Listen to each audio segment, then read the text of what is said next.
దాదాపు 2 సంవత్సరాల నుంచి బిల్లులు చెల్లించకుండా రెసిడెన్షియల్ పాఠశాలలో చదువుతున్న 26,000 మంది పేద పిల్లల భవిష్యత్తును ప్రశ్నార్థకం చేసిన రేవంత్ సర్కార్ ఇప్పటికైనా బిల్లులు చెల్లించి వారి భవిష్యత్తును కాపాడాలని డిమాండ్ చేసిన మాజీ మంత్రి కొప్పుల ఈశ్వర్. 26,000 మంది రెసిడెన్షియల్ స్కూల్లో చదువుతున్న పిల్లలు ఎవరైతే ఉన్నారో వీళ్లకు దాదాపు 2 సంవత్సరాల నుంచి ప్రభుత్వం బిల్లులు చెల్లించకపోవడం వల్ల మరి దయనీయమైన పరిస్థితి ఎదుర్కోవడంతో పాటు వాళ్ళను ఆ స్కూళ్ళ నుంచి పంపించేటువంటి పరిస్థితి ఉంది. వాస్తవంగా దీన్ని గొప్పగా చేయాలనే ఉద్దేశంతో గత ప్రభుత్వంలో 20,000 ఉండే దాన్ని 42,000కు పెంచి మరింత ప్రోత్సహించేటువంటి ప్రయత్నం గొప్పగా జరిగింది.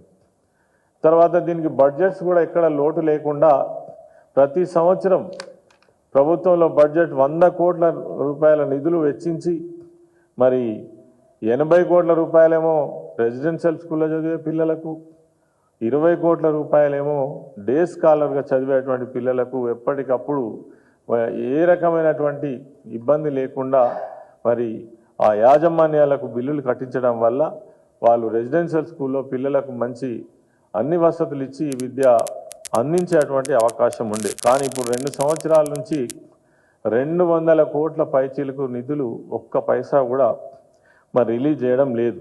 మరి పాఠశాల చదువుతున్నటువంటి పిల్లల పరిస్థితి ఎలా? చాలా దారుణం.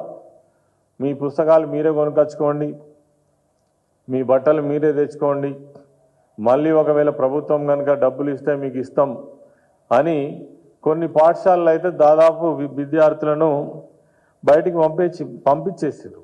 దీనివల్ల ఏం జరుగుతుందనంటే ఏదైతే ఎస్సీ ఎస్టీ విద్యార్థులు గొప్పగా చదువుకొని సమాజంలో గౌరవంగా ఉండాలి, సమాజంలో అందరితో సమానంగా వాళ్ళు కూడా ఎదగాలనే ఉద్దేశం ఏదైతే ఉందో మరి పూర్తిగా దెబ్బతింటుంది. ఈ ప్రభుత్వంకు కనీసం దీనిపైన దృష్టి లేదు. మరి ఇప్పటికైనా బిల్లులు చెల్లించి ఈ వ్యవస్థను కాపాడరా లేదంటే ప్రభుత్వమే దీన్ని హ్యాండ్ ఓవర్ చేసుకొని ఈ బెస్ట్ అవైలబుల్ స్కూల్ నిర్వహణ చేస్తుందా? ఒకరు కాదు, ఇద్దరు కాదు, 26,000 మంది విద్యార్థుల యొక్క భవిష్యత్తు ఇది ఈరోజు ప్రశ్నార్థకంగా మారింది, చాలా దారుణంగా మారింది.